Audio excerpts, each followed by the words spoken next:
दुनिया में कोई भी आपको प्रेम नहीं करता है। जो आपको प्रेम करते हुए दिखते हैं वो आपसे प्रेम करते हैं, वो नहीं है, से है। आपसे सम्मान न मिले, आपसे सुविधा न मिले, आपसे धन न मिले, आपसे सुख न मिले तो हम किसी को प्रेम नहीं करेंगे। जो माँ बाप बच्चों को इतना पालते हैं प्रेम से, अगर उन माँ बाप से भी कष्ट होने लगता है तो बच्चे छोड़ने में देरी नहीं करते। ये संसार के जितने संबंध हैं सब केवल सुख के नाते हैं, ये प्रेम रेम के नाते नहीं। हमारे एक संत पूज्य श्री विष्णु आश्रम जी महाराज भागवत के बहुत अद्भुत विद्वान थे। अब शरीर तो नहीं है पूज्य महाराज जी का, मुझे बड़ा स्नेह मिला। महाराज जी ने एक दिन बताया कि पहले जब महात्मा लोग मिलते थे तो पूछते थे तुम महात्मा क्यों बने हो, कारण क्या हुआ। तो लोग अपनी अपनी अनुभूति बताते थे कि क्यों बने क्यों बने। एक मिलिट्री के बड़े पद पर अधिकारी होने के बाद वो महात्मा बन गया था। पूज्य स्वामी जी ने उससे पूछा क्यों महात्मा बने। उसने कहानी बताई। उसने कहानी ये बताई कि जब मैं पद से रिटायर्ड हुआ, आजकल तो कोर बैंक कार्ड की सुविधा हो गई, पहले नहीं थी, तो अपना सामान भी था, कुछ पैसा भी था, बड़े से बक्से में भर करके ट्रेन के फर्स्ट क्लास डब्बे में अपने घर की ओर यात्रा की। और जब घर की ओर यात्रा की तो एक चोर हमारे बक्से को चुराने के लिए साथ लग गया। उसी में रिजर्वेशन करवाया उसने और पूरे रास्ते पर बड़ा ध्यान रखता था, पानी का, चाय का, किंतु उसका पूरे रास्ते में कहीं मौका नहीं मिला कि जो बक्सा ले जा सके। उनका स्टेशन आ गया, स्टेशन पर बक्सा लेकर उतर गए। घर के लोग स्वागत के लिए आए थे, चले गए। चोर भी उतरा, उसको था कि बक्सा ले जाना है कैसे भी। रात्रि में वो चोर भी घर में घुसा कि जब दोनों सब सो जाएंगे घर के लोग, बक्सा ले जाऊं। किंतु वो बिस्तर के नीचे चोर जो घुसा हुआ था, तब तक रात्रि में एक और कोई आ गया। उस मिलिट्री के अधिकारी को नींद आई, और जो नींद आई तो दूसरा व्यक्ति आ गया। उसको पत्नी ने कहा कि भाग जाओ, हमारे पति आ गए, नहीं तो हमको भी मार डालेंगे, तुमको भी मार डालेंगे। उसने कहा हम तुमसे प्रेम करते हैं, नहीं जाएंगे, आज इसी को मारेंगे। और हथियार लेकर के उसको मारने के लिए बढ़ा। तो चोर ने विचार किया एक तो माल मिला नहीं, और ये मर जाएगा तो हत्या का दोष भी मेरे ऊपर आएगा। तो महाराज सब कुछ भूल करके वो नीचे से बिस्तर से निकल करके उस पर झपट पड़ा। अब एक दूसरे की गुत्थम गुत्था होने लगी। तब तक वो सैनिक अधिकारी कहते जगह तो देखा कि तो वही है जो हमारे रास्ते में हमारी सेवा करता था। तो रात्रि में मेरे घर में ये कौन व्यक्ति है। दोनों को अलग करके कहा कि तुम लोग कौन हो, तुम तो हमारे साथ थे ट्रेन में। उसने कहा कि मैं नंबर 1 का चोर हूं, मेरा ये नाम है, और मैं बक्सा चुराने के लिए आया था। मैं तो प्रतीक्षा में था कि आप सो जाओ दोनों तो हम बक्सा ले जाएं, तब तक ये आपकी हत्या करने आ गए। मैंने सोचा ये हत्या करेगा तो मैं भी पकड़ा जाऊंगा, इसलिए मैंने छोड़ करके कि हत्या से कम चोरी का दोष कम है, तो जल्दी छूट जाऊंगा, तो मैं हत्या से इससे बचा रहा था। उनसे पूछा कि तुम क्यों हमारी हत्या करना चाहते थे। मेरी तो कोई तुमसे दुश्मनी है नहीं, कभी हम लोग आपस में मिले नहीं, करना क्यों चाहते थे। उसने कहा कि आपकी पत्नी से हमारा प्रेम है। तो मिलिट्री के अधिकारी ने कहा बहुत खुशी की बात है। खड़ा हुआ और पत्नी का हाथ उसके हाथ में पकड़ा दिया, और जो बक्सा था उसको चोर को कहा कि तुम उठाओ और खिसको, पहले तुम यहाँ से जाओ फिर हम निकलेंगे। तो महाराज धन दे आया चोर को पत्नी ले आया पत्नी के प्यारे को और कहा हम निकल आए क्योंकि हमको तो कोई चाहता नहीं था। जो जिसको चाहता था उसको लेकर के निकल आए। इस संसार की कहानी यही है। महाराज उस रानियों ने महाराज मिलकर के उस बच्चे को मार डाला। वो रोने लगे जब पता चला राजा की मर गया, जहर दे दिया था। तो नारद जी महाराज अंगिरा महात्मा उसको जीवित करके कहा कि तुम्हारे माता पिता रो रहे हो। तो बोले किस जन्म के माता पिता, हम तो इनको जानते ही नहीं। बोले कमाल हो गया, जिसके लिए मैं रो रहा हूँ हमको जानते ही नहीं। बोले अपना बेटा चाहिए न पत्नी चाहिए, हमको भगवान की आराधना बताओ। चित्रकेतु को आराधना बता दी। वो आराधना संकर्षण भगवान की उसकी कृपा से नारायण उनको भगवान के दर्शन हुए और उनको भगवान ने संकर्षण भगवान ने उनको एक विमान दिया। उस विमान पर चढ़ करके सब जगह जाने लगे। एक बार भगवान की सभा शंकर की सभा में पहुंच गए और पहुंच करके देखा क्या कि कपिल है, नारद हैं, मनु हैं, सनक सनंदन सनक कुमार बैठे हैं, सत्संग चल रहा है। किंतु भगवान शंकर की गोद में पार्वती बैठी है। अब इसको धर्म का बड़ा अभिमान था। इसने कहा कमाल की बात है, अपने को धर्म का वक्ता समझता ही बाबा, किंतु सामान्य भी इसको व्यवहार पता नहीं है। कोई कामी व्यक्ति भी सभा में अपनी पत्नी को गोद में नहीं बैठाता और ये सभा में गोद में बैठा करके प्रवचन कर रहा है। भगवान शंकर तो कुछ नहीं बोले, किंतु मैया ने कहा लगता है कि हम जैसे निर्लज्जों को अनुशासन करने वाले तुम ही बने हो। देखो ये मनु नहीं जानते धर्म, कपिल नहीं जानते धर्म, ये सनक सनंदन सनातन सनत कुमार नहीं जानते धर्म। तुम ही धर्म के जानकार हो जो हम लोगों को निर्लज्ज कह रहे हो। अतः पापी यसीम योनिम जाहि दुर्मते, तुमको इस यहाँ रहने के लायक नहीं हो, पापी योनि में जाओ। तुरंत उसने हाथ जोड़कर स्वीकार कर दिया। हमारे महर्षि कहते देखो ध्यान रखो, एक बात कहें, आशीर्वाद या श्राप दोनों पुण्य की पूंजी से लगते हैं।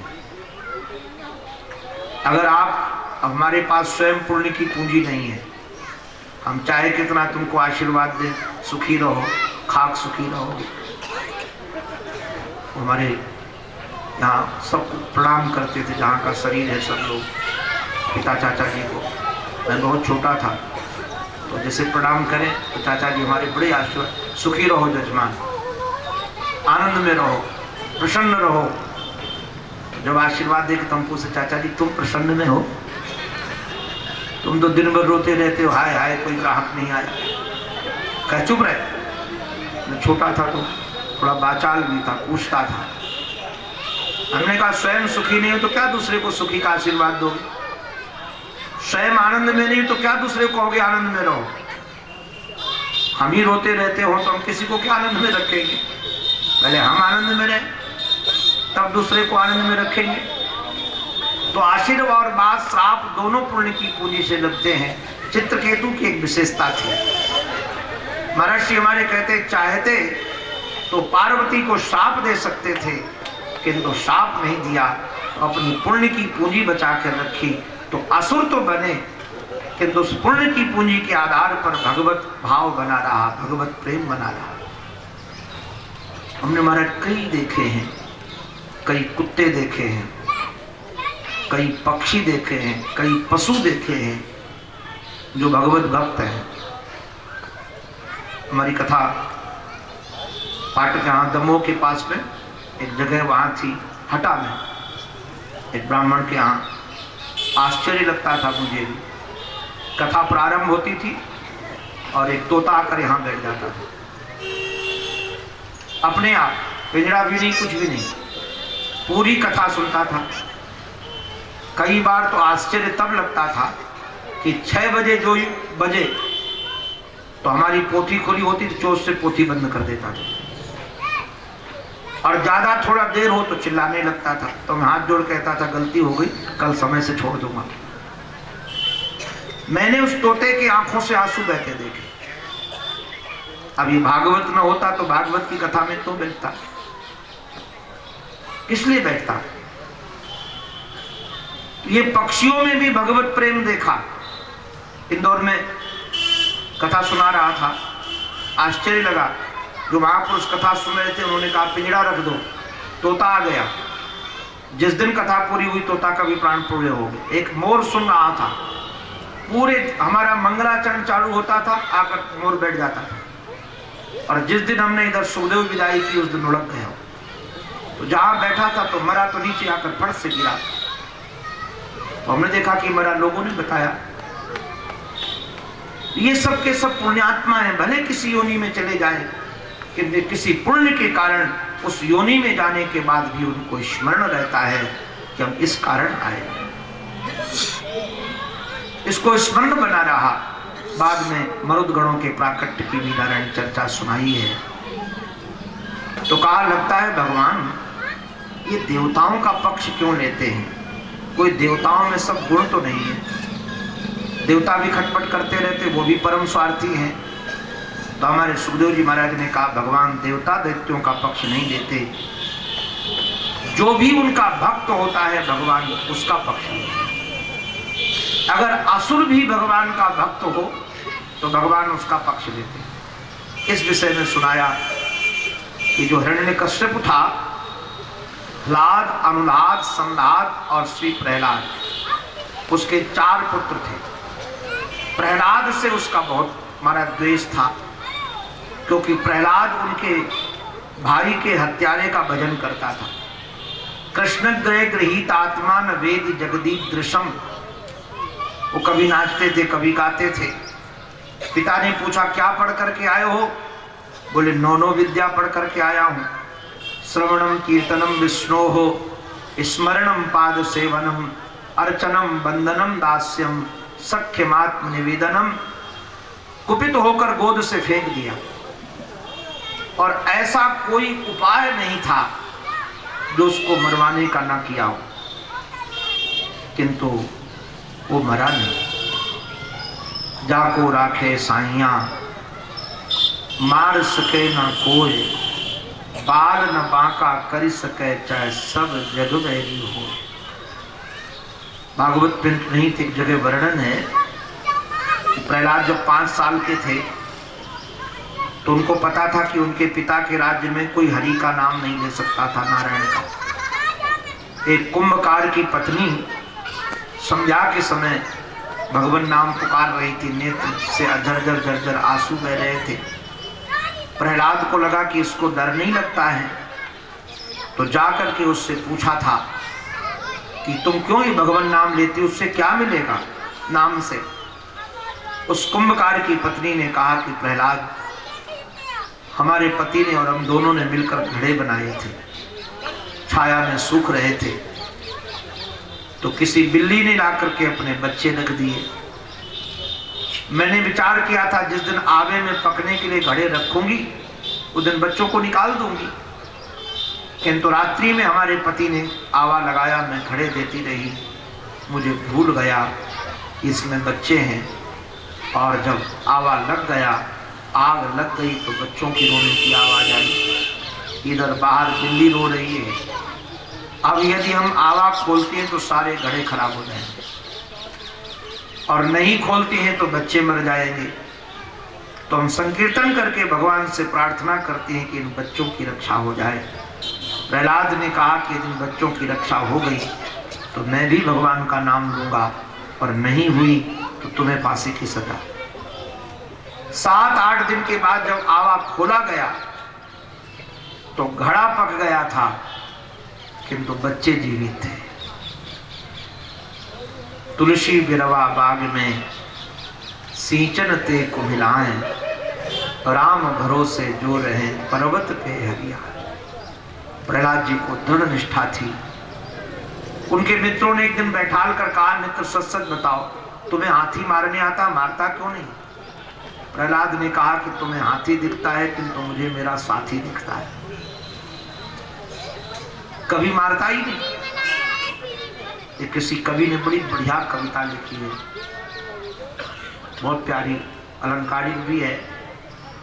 कि मीरा के कर कमलों में जब विष भरा प्याला दिया गया तो मीरा नाचने लगी। तो मीरा को नाचता देख करके दासी नाचने लगी, दासी को नाचता हुआ देखकर राणा नाचने लगा, राणा को नाचता देखकर महाकाल नाच पड़ा। तो महाकाल ने राणा से पूछा, तू क्यों नाच रहा है? बोले, देखते ना दासी नाच रही है, मीरा ने जहर पी लिया तो मेरे कुल का कलंक नष्ट हो जाएगा। दासी से पूछा गया, तू क्यों नाच रही है? बोले, मीरा के प्याला पहुंच गया है हाथ में और वो अगर पी लेगी तो निश्चित रूप से अब मैं दासी नहीं रहूंगी।